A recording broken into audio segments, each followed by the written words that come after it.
জমি কেলেঙ্কারি মামলায় গ্রেফতার কাইজার। বহু কেলেঙ্কারির অভিযোগ কাইজার দেববর্মার বিরুদ্ধে। অবশেষে গ্রেফতার হলেন বহু কেলেঙ্কারির নায়ক শিল্প বাণিজ্য দপ্তরের প্রাক্তন অধিকর্তা কাইজার দেববর্মা। জমি কেলেঙ্কারি মামলায় গ্রেফতার করা হয় তাকে। অবশেষে গ্রেফতার হলেন কাইজার দেববর্মা। 133 জমি কেলেঙ্কারি মামলায় অনেকেই গ্রেফতার হলেও নিরাপদে ছিলেন কাইজার দেববর্মা। শিল্প দপ্তরের প্রাক্তন অতিরিক্ত অধিকর্তা কাইজার দেববর্মা আগেও অভিযুক্ত হয়েছেন দুর্নীতির মামলায়। 2023 সালের 12 জুলাই দিল্লির একটি শিক্ষা প্রতিষ্ঠানের মামলায় গ্রেফতার হয়েছিলেন আরও 5 জন, কিন্তু বাদ গিয়েছিলেন কাইজার দেববর্মা। তবে 2 বছর পর শেষ পর্যন্ত কাইজারকে কৃষ্ণনগরে তার বাড়ি থেকে গ্রেফতার করেছে পশ্চিম থানার পুলিশ। জমি কেলেঙ্কারির মামলাটি লিপিবদ্ধ করেছিলেন উত্তরপ্রদেশের নয়ডার শিক্ষা প্রতিষ্ঠান এডুকেশন মিশনের অধিকর্তা হিমাংশু পাঞ্চাল। কাইজার দেববর্মা ছাড়াও উত্তম সাহা, দেবাশিস চক্রবর্তী, সুব্রত আচার্য, রাজেশ ত্রিপুরা ও বিপ্লব শর্মার নামে দায়ের করা হয় মামলা। সম্প্রতি গ্রেফতার করে পুলিশ রিমান্ডে নেওয়া হয়েছিল ইউটিউবার সাংবাদিক রাজেশ ত্রিপুরাকে। এরপর থেকেই উঠে আসে কাইজার দেববর্মার নামে অভিযোগ। দিল্লির ওয়ার্ল্ড এডুকেশন মিশনকে শিক্ষা প্রতিষ্ঠানের জন্য 133 জমি দেওয়ার প্রতিশ্রুতি দিয়েছিলেন অভিযুক্তরা।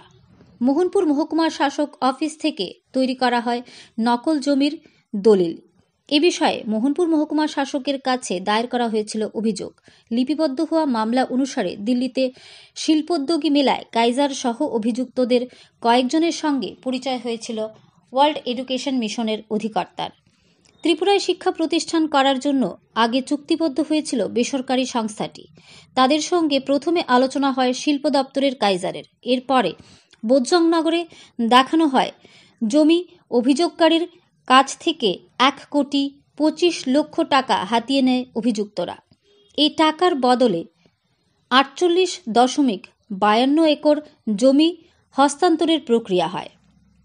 উত্তরপ্রদেশের শিক্ষা প্রতিষ্ঠান সংস্থাটি পরবর্তী সময়ে বুঝতে পারে প্রতারণা হয়েছে তাদের সঙ্গে। প্রতারণা বুঝতে পেরে মোহনপুর মহকুমা শাসক এবং তার কাছে দায়ের করা হয় অভিযোগ, কিন্তু এই অভিযোগ কিছুই হয়নি। শেষ পর্যন্ত থানায় মামলা দায়ের করার পর শুরু হয় গ্রেফতার অভিযান। 2023 সাল থেকে মামলায় গ্রেফতার করা হয় উত্তম সাহা, সুব্রত আচার্য, রাজেশ ত্রিপুরা ও দেবাশিস চক্রবর্তী সহ অন্য অভিযুক্তদের। কিন্তু রহস্যজনকভাবে এতদিন গ্রেফতার হয়নি কাইজার দেববর্মা। তার বিরুদ্ধে ভারতীয় দণ্ডবিধির 420, 465, 466, 468, 471, 472, 473, 474, 120B, 166, 255, 403 ধারায় মামলা দায়ের করে পশ্চিম আগরতলা থানায়। শেষ পর্যন্ত তাকে গ্রেফতার করে আদালতে সোপর্দ করে পুলিশ। ব্যুরো রিপোর্ট, আরই, ধর্মনগর।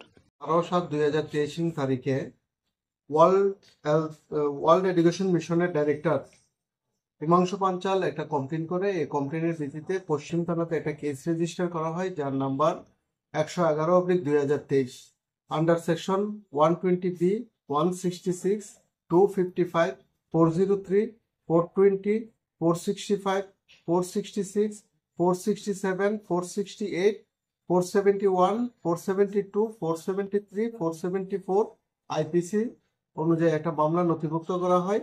এই মামলার তদন্ত নেমে তদন্তকারী পুলিশ অফিসার এখন পর্যন্ত টোটাল 6 জনকে অ্যারেস্ট করেছে। গতকালকে আমরা কাইজার দেববর্মা, যে এই কেসের এফআইআর নেম এপি, তাকে আমরা গতকালকে রাত্রে অ্যারেস্ট করি এবং আজকে 7 দিনের পুলিশ রিমান্ড চেয়ে আদালতে আমরা প্রেরণ করেছি। ঘটনাটা এরকম ছিল, ওয়ার্ল্ড মিশনের যে ডাইরেক্টরের কাছে তারা একটা জায়গা অবৈধভাবে কাগজপত্র করে বিক্রি করেছিল তারা সবাই। আর আগে যাদেরকে আমরা অ্যারেস্ট করেছি তাদের নাম হলো দেবাশিস চক্রবর্তী, বিপ্লব শর্মা, সুব্রত আচার্য, রাজেশ ত্রিপুরা, উত্তম সাহা।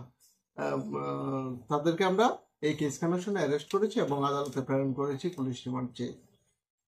আজকে তাদের কি কাইজার বাবু কি ওঠানো হয়েছে কোর্টে? আজকে আমরা কাইজার দেববর্মাকে আমরা পুলিশ রিমান্ড 7 দিনের পুলিশ রিমান্ড চেয়ে আদালতে প্রেরণ করেছি। কাল রাতে কয়টার সময় করেছেন এই অভিযান? অনুমান 9টার দিকে।